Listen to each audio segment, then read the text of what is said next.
Mirë, jemi rikthyer në studio, do të flasim për zgjedhjet në Serbi. Kam në lidhje të drejt për drejt vëzhguesen e Parlamentit Evropian për këto zgjedhje zonjën Viola von Kramon.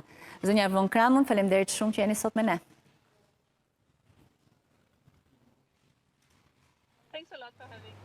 Faleminderit për ftesën. Ju keni folur shumë, keni komentuar shumë atë çfarë po ndodh në Serbi. Kësaj here patët mundësi të ishit atje dhe të shikonit mbajtjen e një palë zgjedhje. Si ju duken ato?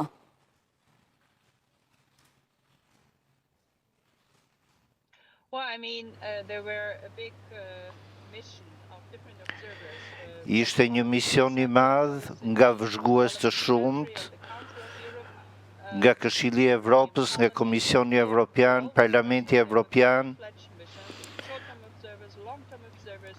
Kishte vëzhgues afat gjatë dhe afat shkurtër.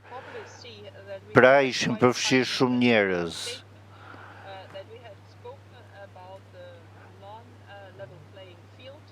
Ne kemi folur për një lojë jo të drejtë, jo të barabartë në zgjedhjet parlamentare serbe.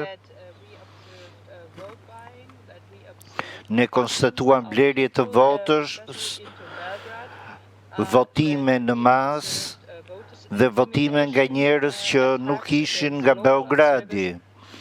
Gjithashtu ka pasur edhe intimidime. Pra këto paregullësi ishin irrituese për ne dhe tani duam të shohim se çfarë do të ndodhë. Çfarë prisni të ndodhë? Serbia është një vend kandidat për anëtarësim në Bashkimin Evropian dhe vazhdimisht është toleruar nga Bashkimi Evropian sa i përket standardeve të lirisë dhe demokracisë atje.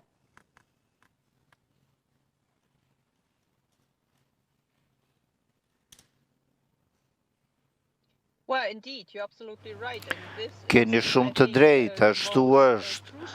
Mendoj se kjo është pika më kritike.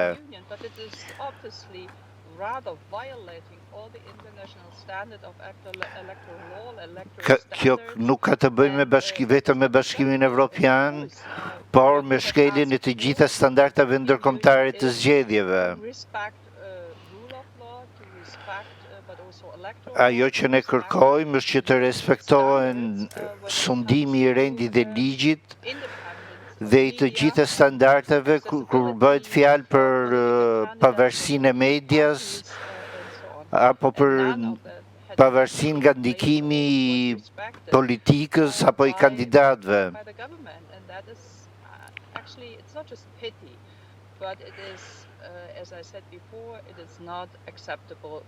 Pra, kjo nuk është e pranueshme, përkundrazi është e papranueshme për një vend që synon hapjen një kapitulli të ri në procesin e integrimit. Dhe duke parë për më tepër edhe qasjen e Serbisë kundrejt Rusisë për shkak të luftës në Ukrainë. BE do të ishte i lumtur të anëtarësonte Serbinë. Ne e dim që Serbia është një vend i madh dhe do të donim që të bashkëpunonim me të.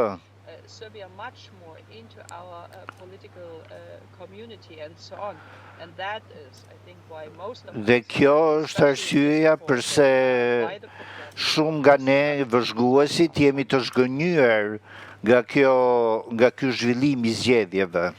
Ju besoj e dini, e keni dëgjuar se jeni ndoshta njeriu më i sulmuar në Bashkimin Evropian dhe Parlamentin Evropian nga presidenti Vučić. Shpeshherë emrin tuaj e ka përmendur dhe gjatë fushatës elektorale. Si ishte takimi që zhvilluat me zotin Vučić? Ne pam atë që nxori një foto me ju në rrjetet e tij sociale. Çfarë ju tha në atë takim? Nëse mund të ndani diçka me ne.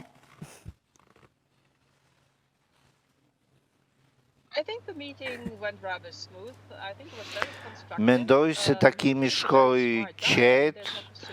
Vučić është një tip inteligjent dhe askush të mos ketë dyshime për këtë. Ne folëm për Ukrainën, për Kosovën,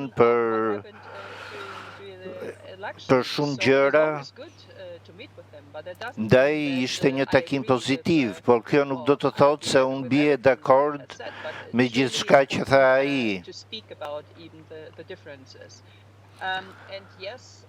Dhe po, mendoj se pas këtij takimi do të jetë më e rëndësishme të shohim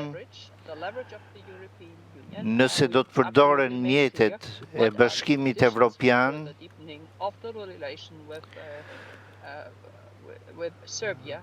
ndaj Serbisë për të treguar se çfarë presim nga qeveria e re, dhe jo të i ofrojmë mbështetje dhe apo fonde pa pasur kushte, pa vendosur kushte. Çfarë mendoni se do të ndodhë në raportet mes Serbisë dhe Kosovës tashmë? Kemi dhe një letër të dërguar nga Serbia në Komisionin Evropian ku i bën me dije tashmë me shkrim se nuk do të zbatoj pjesë të marrëveshjes së Ohrit, të rënë dakord më herët.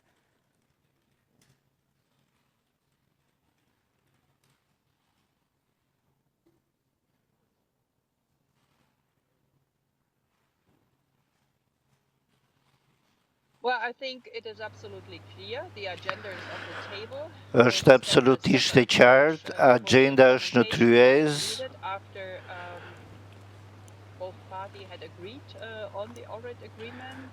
pasi të dyja palët arritën të binin dakord mbi marrëveshjen e Ohrit dhe përpara gjysmës së vitit, gjysma e marrëveshjes duhet të ishte e implementuar.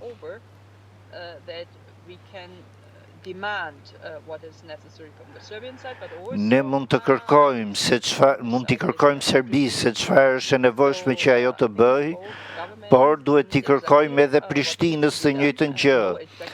Të dyja qeveritë e dinë se çfarë duhet të bëhet. Kjo është edhe në interesin e tyre, sepse shqetësimi im është se Parlamenti i arshëm evropian mund të veprojë ndryshe, mund të mos tregohet kaq i vëmendshëm ndaj çështjes së Kosovës. Gjithashtu kemi mundësinë që në shtëpinë e bardhë të vijë një president që mund të mos jetë shumë interesuar për të zgjidhur kontestin Kosovë-Serbi. Ndaj mund të ketë ndryshime themelore në 2025-ën. Dhe kjo për ne nuk është një perspektivë e mirë.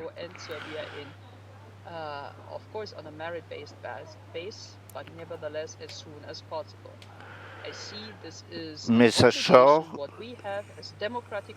është një detyrim i forcave demokratike që të shohim këto, i të dyja vendeve, që të shohim këto pjesë të marrëveshjes së arritur në Ohër që të zbatohen sa më shpejt. Po, por Serbia thotë që nuk do t'i zbatojë, ndërkohë që Bashkimi Evropian mban në fuqi masat për Kosovën.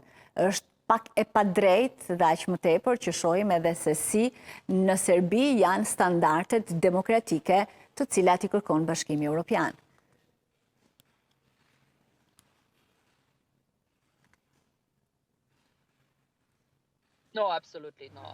Jo, absolutisht jo. Dhe këtë e kemi thënë shumë herë kur jemi pyetur vazhdimisht mbi të ashtu quajturat masat negative të Kosovës, ndaj Kosovës. Nuk është e drejtë. Ne duhet të bindim Parlamentin Evropian, Bashkimin Evropian dhe Komisionin që t'i rishikojë ato. Dhe kjo besoj se do të jetë një nga detyrat kryesore për vitin e ardhshëm. Ndaj dhe është e rëndësishme që hapat e marrëveshjes të fillojnë të respektohen në mënyrë që Brukseli t'i heqë këto masa.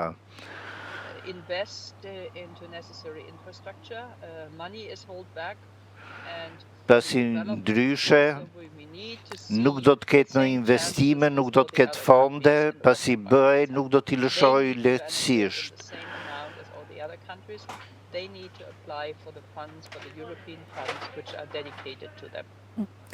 Ne kemi ende të pasbardhur Banjskën, ndërkohë që ka shqetësime nga qeveria e Kosovës se baza operacionale ushtarake të Serbisë ndodhen përgjatë kufirit. Ekspertë të ndryshëm, institucione të rëndësishme kanë ngritur alarmin se mund të ketë tensione të tjera pas kësaj fitoreje të zotit Vučić në Kosovë. Ju i trëmbeni një situatë të tensionuar mes Serbisë dhe Kosovës?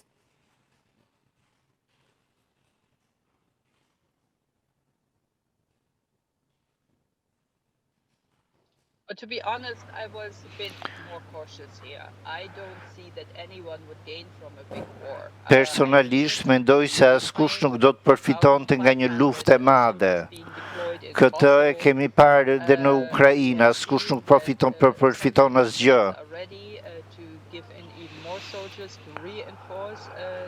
Gjithashtu, edhe NATO ka dhënë sinjale për përforcimin e trupave në veri të Kosovës, por kjo nuk është zgjidhje. Duhet një zgjidhje politike.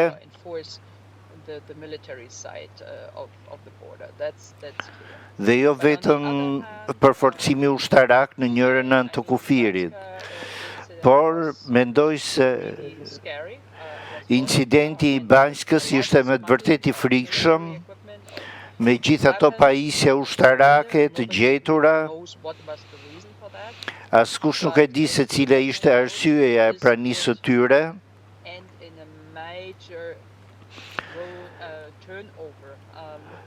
Dhe është një ngjarje që mund të shënojë një pikë kthese në veri. Ne jemi ende duke pritur për rezultatet e hetimit, për atë që ndodhi. Ne kemi dëgjuar ecurinë e së ngjarje nga disa burime, por nuk kemi marrë një përgjigje zyrtare për atë që kemi kërkuar në rezolutën tonë. Nuk kemi asgjë të shkruar dhe asnjë zbardhje konkrete të asaj që ndodhi nga shërbimet inteligjente apo nga agjencitë e partnerëve ndërkombëtar. Ende nuk dihet se cili ishte qëllimi i atyre njerëzve të udhëhequr nga Milan Radojčić. Do ta mbyll në fakt duke u kthyer prapë tek zgjedhjet në Serbi, përgjithsisht Bashkimi Evropian, institucionet europiane nga vendet e Ballkanit, kryesisht nga organizata jo qeveritare, janë akuzuar vazhdimisht se në Ballkan zgjedhin stabilokracinë përpara demokracisë. A do ta bëjnë këtë institucionet europiane, Bashkimi Evropian edhe me Serbinë kësaj here pas këtyre zgjedhjeve, duke u mjaftuar vetëm me rekomandime për të ardhmen, apo do të kërkojnë diçka më shumë, ndoshta edhe përsëritje të zgjedhjeve në zona të ndryshme?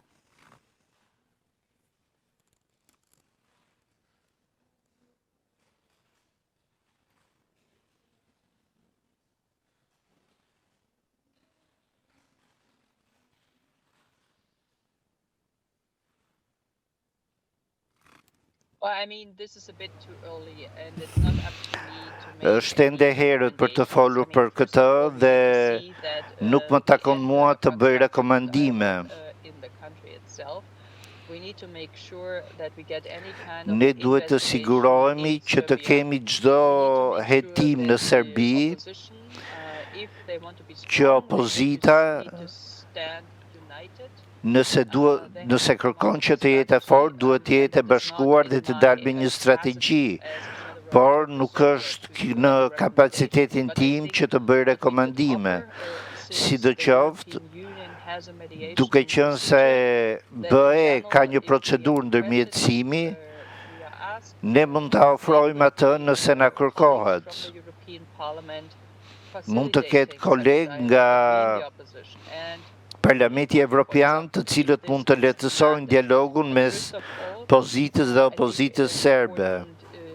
Por së pari, mendoj se është e rëndësishme të kërkojmë një hetim për atë që po ndodh, sa vota mund të jenë blerë,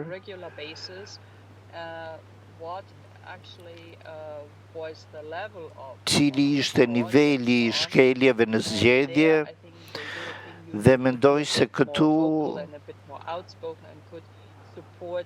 BE mund të luajë një rol më të fortë, më të theksuar dhe të mbrojë të drejtat e qytetarëve, sepse ata që kanë dhënë votën e meritojnë të mbrohen.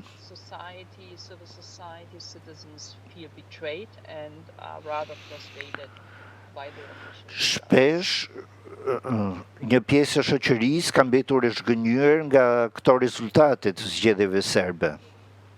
Por dhe sa kohë Bashkimi Evropian do të zgjedhë stabilokracinë para demokracisë? Do të përmbyset ky raport?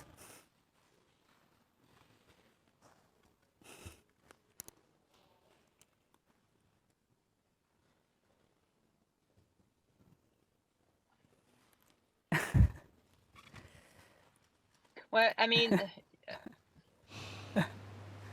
well, you see here a representative who's not in favor of democracy and who's definitely a big friend of democracy and who's definitely a big friend of Atëherë stabilokracia, siç e quajmë ne, do të thotë që të respektosh demokracinë dhe të luash një rol konkret në sundimin e ligjit. Shumica e Parlamentit Evropian mund të them se mbështet shoqërinë civile dhe një qasje tjetër kur bëhet fjalë me Serbinë, për Serbinë. Por do të thosha se nuk është e drejtë, se në parim kjo nuk është e drejtë. Është një lloj dileme të shohësh se si Brukseli nuk mbron marrëveshjet apo pikat kyçe të funksionimit të një shteti që synon antarësimin në BE.